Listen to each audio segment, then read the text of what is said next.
Tajalli.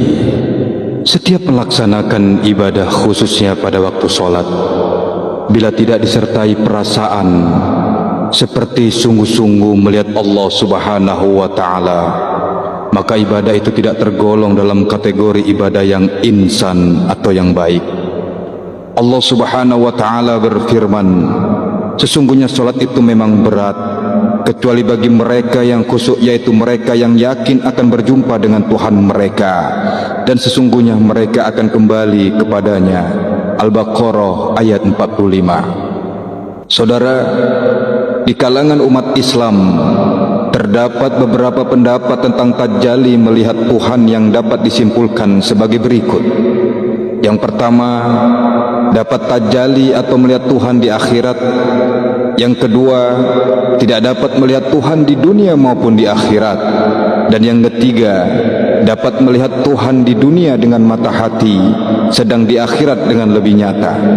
Seluruh ulama di kalangan Ahlus Sunnah wal Jamaah sepakat bahwa semua orang mukmin akan melihat Allah Subhanahu wa ta'ala di akhirat kelak, dengan berpedoman pada firman Allah, wajah-wajah pada hari itu berseri-seri karena memandang kepada Tuhannya. Al-Qiyamah 22-23. Kalau golongan Mu'tazilah meyakini bahwa mustahil untuk dapat tajalli melihat Tuhan di dunia maupun di akhirat dengan berpedoman pada firman Allah, tidak ada mata yang dapat melihat Tuhan, tetapi Tuhan dapat melihat mata. Al-An'am ayat 103. Mereka sama sekali tidak menghiraukan apa yang terdapat pada hadis-hadis Rasulullah SAW.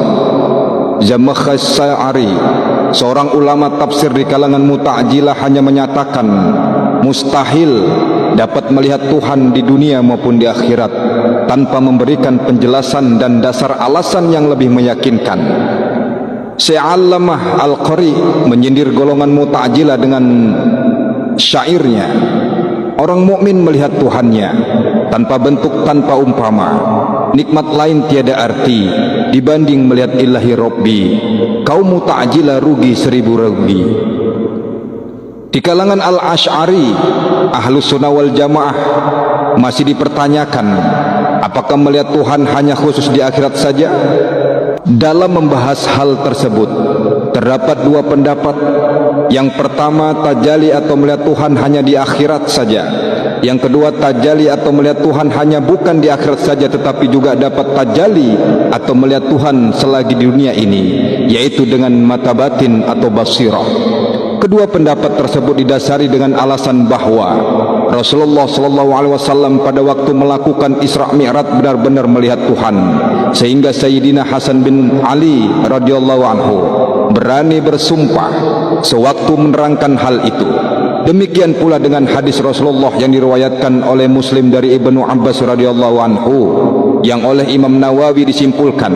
Kesimpulannya, sesungguhnya alasan kuat menurut sebagian ulama bahwa Rasulullah SAW melihat Tuhannya dengan nyata mata pada malam Isra berdasarkan hadis Ibnu Abbas dan lain-lain. Menurut Syekh Ibnu Hajar Haytami tentang Rasulullah SAW melihat Tuhan di malam Isra, di kalangan Ahlus Sunnah telah terjadi kesepakatan tentang masalah Rasulullah melihat Tuhan di malam Mi'raj dengan nyata mata. Para aulia mendapat karunia Allah melihat Allah dengan mata batinnya sebagai suatu karomah untuk mereka, seperti juga mukjizat untuk Rasulullah SAW. Syekh Abdul Qadir Al-Jailani mengakui hal itu, dan ulama sufi umumnya mengemukakan apabila ruhania dapat menguasai basyariyah atau fisik, maka pandangan mata berlawanan dengan mata batin. Mata tidak akan melihat kecuali hanya dengan pengertian-pengertian yang terlihat oleh mata batin. Pengertian ruhania dapat menguasai basyariyah. Bisa juga terjadi melihat Tuhan di dalam mimpi. Dalam kitab Sirajut Talibin disebutkan, adapun di dalam tidur, sepakat sebagian besar ulama sufi kemungkinan terjadi melihat Tuhan. Di kalangan ulama sufi terdapat keyakinan bahwa melihat Tuhan bisa terjadi dengan pandangan mata batin yang mendapat nur dari Allah Subhanahu wa ta'ala, yang oleh Syekh Junaid disebut Nurul Imtinan. Syekh Junaid terkenal sebagai seorang yang amat warok, seorang waliullah, seorang sufi besar pada zamannya yang tetap teguh memegang syariat. Banyak sekali tokoh-tokoh sufi besar adalah murid-murid beliau, antara lain Abu Ali Ad-Daqqaq, Abu Bakar Al-Attar, Al-Jurairi, At-Tawi dan lain-lain.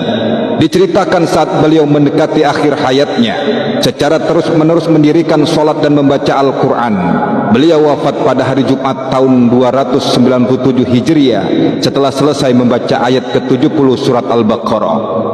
Sehubungan dengan ucapan beliau tentang Tuhan, murid beliau bertanya, "Ya Abul Qasim, apakah engkau dapat melihat Tuhan pada waktu engkau menyembahnya?" Beliau menjawab, "Kami, para arif, tidak akan menyembahnya bila kami tidak melihatnya. Kami juga tidak akan bertasbih untuknya bila kami tidak mengenalnya." Kesimpulannya adalah bahwa melihat Tuhan di dunia sepanjang mendapat para arif bila bisa saja terjadi dengan nur mukasyafat.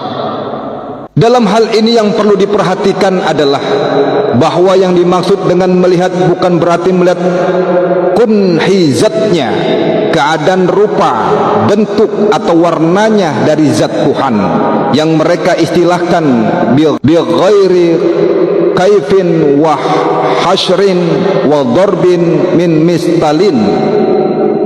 Selain itu, mereka pun mengakui bahwa penglihatan kelak di akhirat jauh lebih jelas dan lebih nyata dibanding apa yang mereka lihat di dunia sekarang. Imam Qurtubi berkata, melihat Allah Subhanahu wa ta'ala di dunia dengan mata hati dapat diterima akal. Kalau sekiranya tidak bisa, tentulah permintaan Nabi Musa alaihissalam untuk bisa melihat Tuhan adalah hal yang mustahil. Tidak mungkin seorang Nabi tidak mengerti apa yang boleh dan apa yang tidak boleh bagi Allah. Bahkan seandainya Nabi Musa alaihissalam tidak meminta, hal ini bisa terjadi dan bukan mustahil. Dalam firman Allah, tatkala Tuhan tajalli tampak nyata pada gunung itu, kejadian itu menjadikan gunung itu hancur.